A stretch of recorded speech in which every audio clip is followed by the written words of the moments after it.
Good evening. I'd like to formally welcome everyone, including members of the gallery and press, to this council meeting. My name is Councillor Sarah Hayden, and I am the Mayor of the Golden Plains Shire Council. Tonight, this council meeting is taking place within the council chambers at the Golden Plains Shire Council Civic Centre in Bannockburn and is open to the public. This meeting is being live streamed in accordance with council's governance rules, and I welcome any viewers joining us online.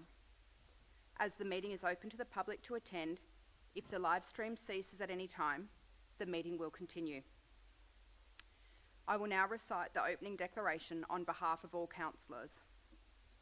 We, the councillors of Golden Plains Shire, declare that we will undertake, on every occasion, to carry out our duties in the best interest of the community, and that our conduct shall maintain the standards of the Code of Good Governance, so that we may faithfully represent and uphold the trust placed in this council by the people of Golden Plains Shire.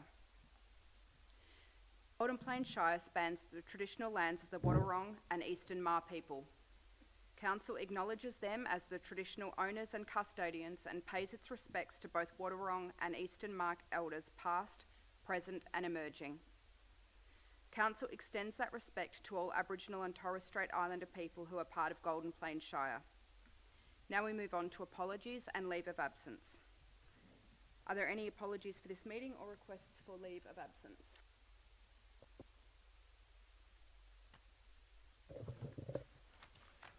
Are there any declarations of conflicts of interest?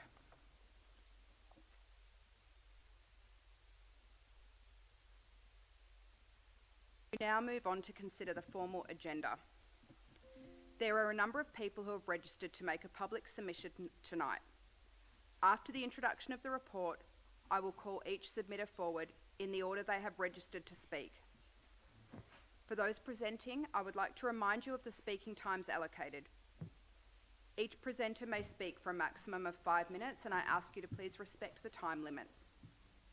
To assist presenters with this, a timer will be displayed in front of me. The timer will beep when you are nearing the maximum time allowed, and an alarm will sound when your time has expired. 2 minutes will then be allocated for councillors to ask questions of the presenter, and I note that this is not a time for the debate. Questions only.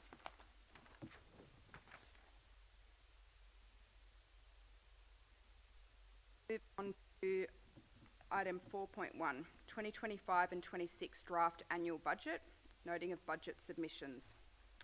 The purpose of tonight's meeting is for council to hear submissions relating to the 2025 and 26 draft annual budget. 9 public submissions have been received, of which 2 have requested to be heard. I will call each submitter forward in the order that they have registered to speak. I would now like to call Tim and Melissa Rutherford.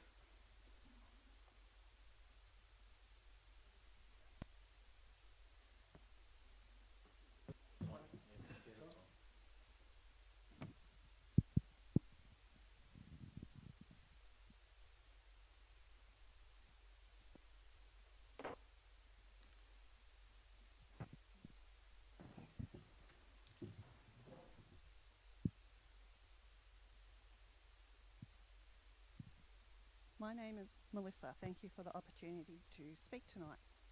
My budget submission relates to the Inverleigh Flood Mitigation Project that is currently out for tender, which closes tomorrow.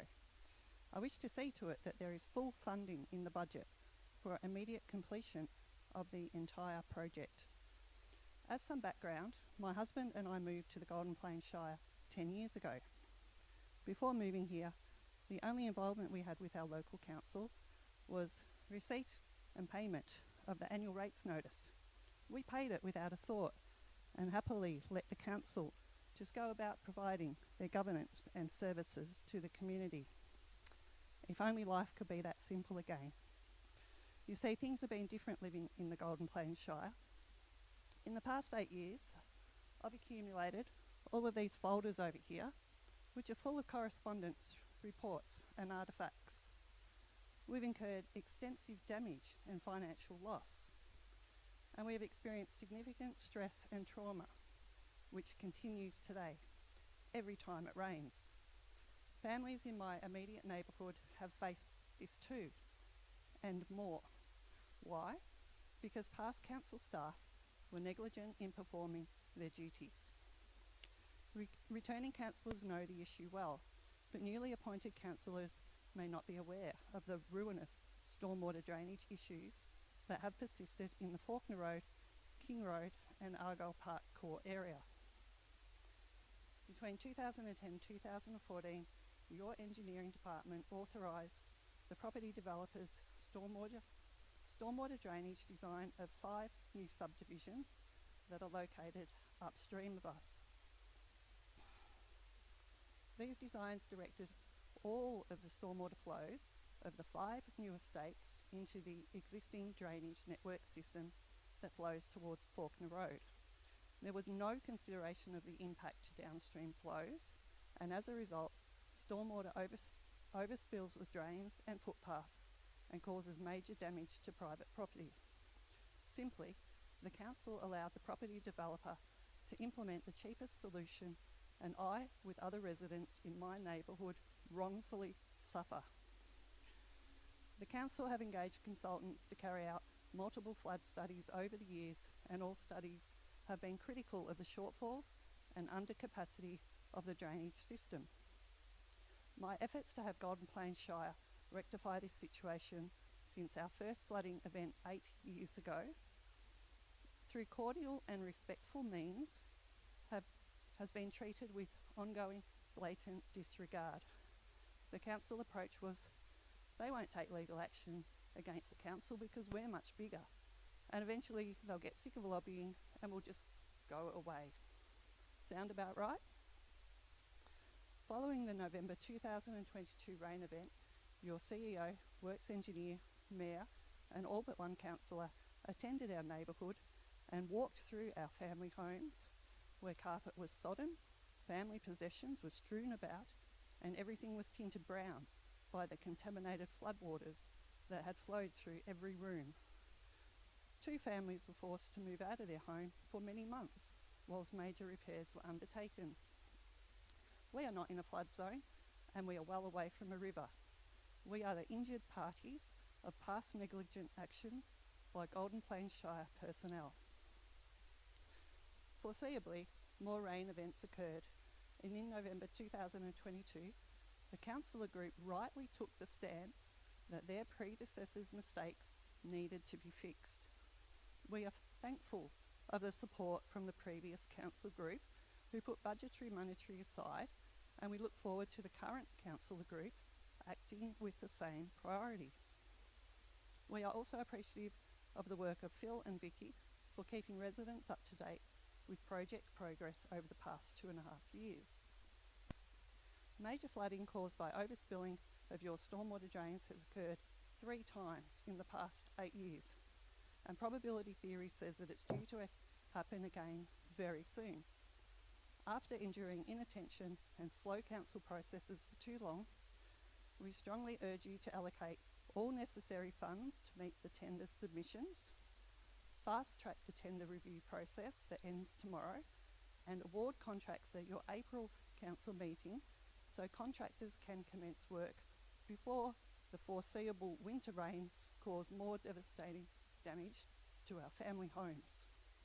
Any other approach or thoughts of staging this project over multiple budget years is in breach of your duty of care. You are the only people that can fix this because you own and manage the infrastructure. If another rain event occurs before you complete the project, it will be a wild storm on another level for all stakeholders.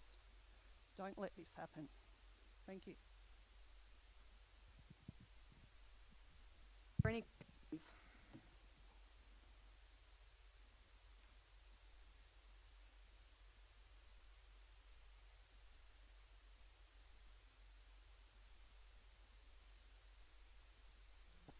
Yes, thank you.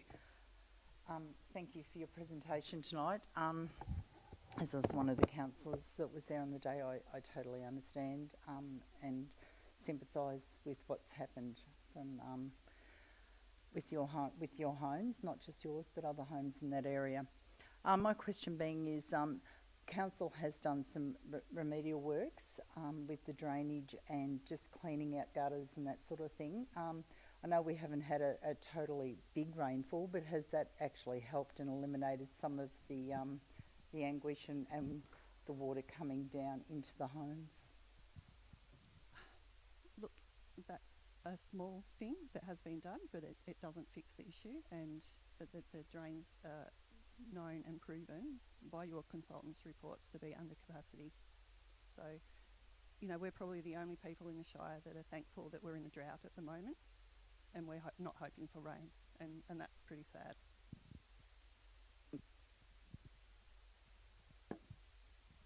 Questions?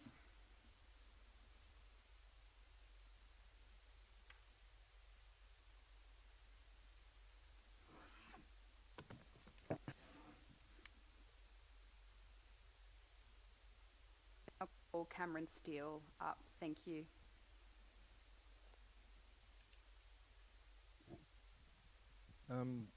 Thanks for the opportunity to present to you as the councillor group. My request for a Bruce's Creek master plan is due to the current 2009 version being, in my opinion, no longer fit for purpose, and not up to the task of adequately informing the extensive planned development south of Bannockburn. Research for submissions to the draft planning amendment C105 from various land care and community groups, including my own, revealed it has very few teeth, has failed to adequately protect Bruce's Creek from development pressures, and does not encompass recent government waterway policy, including planning amendments resulting from the ministerial Rivers of the Barwon process. The guidance for planners, developers and the community, which should have been expected from a robust master plan, was, in my opinion at least, not present.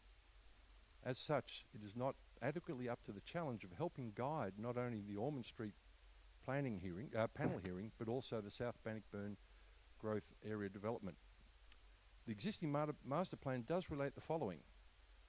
Bruce's Creek Open Space Reserve will be a significant landscape corridor with high environmental values. It will provide the community with a central focal point for activity through the provision of open space areas, recreation and educational precincts, and shared trail networks. The map on page 2 of the document shows the interfaces with existing and planned residential areas. Those interfaces have since been breached both north and south of the Bannockburn-Chelford Road by residential development. While it does say there is, I quote, a need for certainty and clarity in relation to development boundaries and the extent of public open space reserved for Bruce's Creek, it simply doesn't provide it. While Bruce's Creek does benefit from environmental significance overlay 2, it has not protected the creek from adverse development outcomes.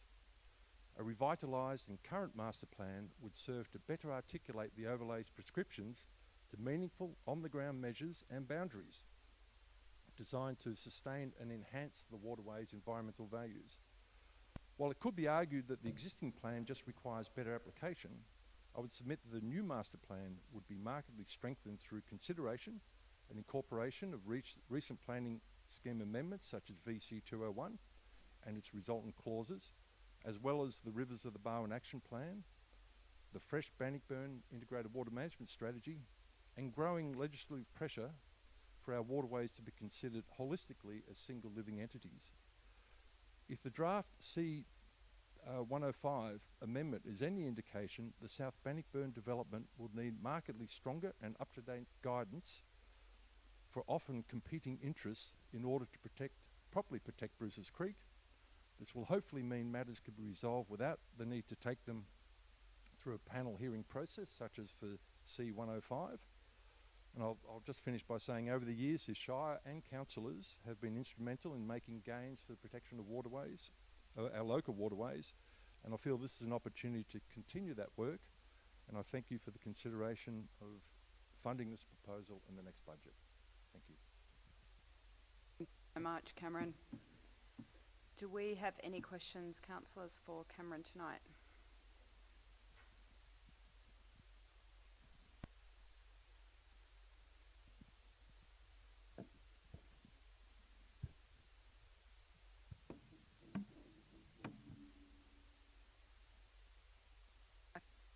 Just, Kevin, just with regards to that $80,000, is that a figure that figure brought by you, or is that from council I- itself? I spoke to two people. I believe the Moorabool Reserve Master Plan was a similar figure, and I've spoken to an ecologist who is involved in master plans, and that was a figure that they felt was reasonably consistent from their view.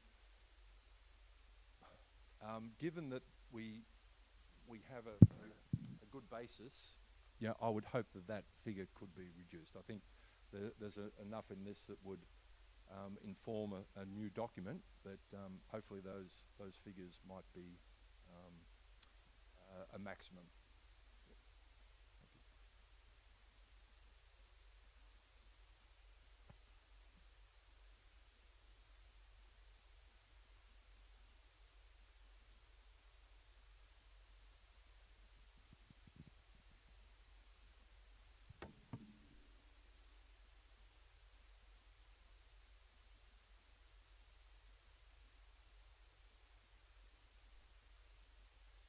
Recommendation before us tonight is that council note the 9 public submissions relating to the 2025-26 draft annual budget.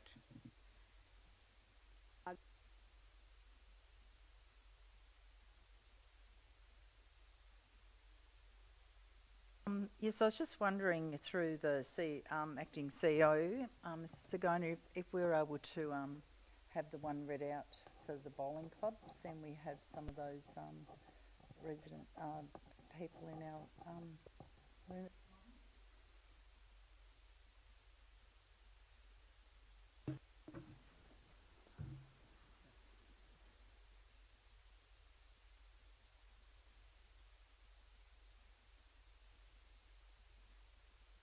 Councillor Kirby, I appreciate the question and the presence of the people from the bowling club. The submissions are as printed, and we wouldn't normally read out submissions. There is an opportunity for people to speak to them. I'm sure councillors will have read them, and they'll of course be part of the public minutes. Thank you.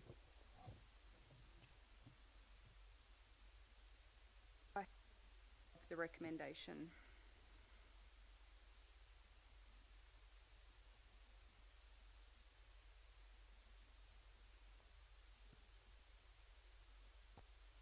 Thank you. Yes, I think we've got some really valid points that have come forward this evening regarding drainage, some of the things that they'd like to see in their community as well. And I think that we must take it on board that, you know, they've taken the time and the effort to put these things into writing and to present here tonight. And I think it's something that we really have to have a good hard think about, because they are all very good submitters that have come forward with their options. So I think as a council we really need to look hard, see if we can fit them into the budget this year, and if not next year, because I know that it's not an easy process at this late stage to include things into the budget, but I'd like to see it done a lot earlier next year if possible as well. Thank you. Thank you very much. Appreciating that this is the first time that we've done community consultation in this manner. I'm still trying to get my head around it a little bit in terms of the guidelines that have changed under the Local Government Act and all that. Under normal or where I'm trying to get my head around it is previously would have the budget in front of us and the submitters would be speaking for or against the budget that's in front of us. So this time we've gone out to the public. We have gone out earlier this time, and it's given members of the public an opportunity to put something forward, and I think there's some positives and negatives there. I think by raising the issue, if they aren't put into the budget this year, at least they are elevated behind the scenes, and as all advocators in the community appreciate, things take years, not months, when it comes to council things. But I think the officers have done a great job with regards to going out and getting that community consultation. I didn't think we'd even get this many submitters under the new format, but we've got some really good submissions that have come forward. But been in the inner sanctum when people come through, and Cameron just gave a presentation there, and I don't think anyone would disagree with the needs and wants from most community members, what they want. When you hear a number, that's the real difficult part for us. When you hear a number, $80,000, you think, oh, it's not like the old days that Councillor Phelan would have been under, where you're able to just add to it. We've got to under the rate capping, we've got to find that 80,000, but which means we've got to take it away from somebody else. So when you do go through that process and you take it away from somewhere else, that person doesn't get the opportunity to make a submission to the budget process. So it's extremely challenging. I think the submitters have done a fantastic job. Some really valid points there have been presented to us, and yeah, it'd be nice to say yes to everyone. And the challenging part is balancing the books, being financially responsible. Thank you very much.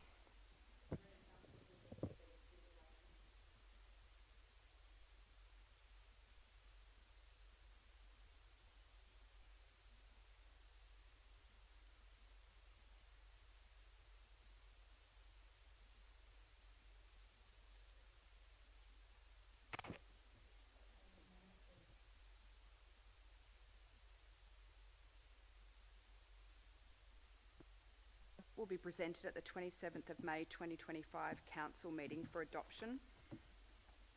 And there being no further items of business, I declare the meeting closed at 6:22 p.m.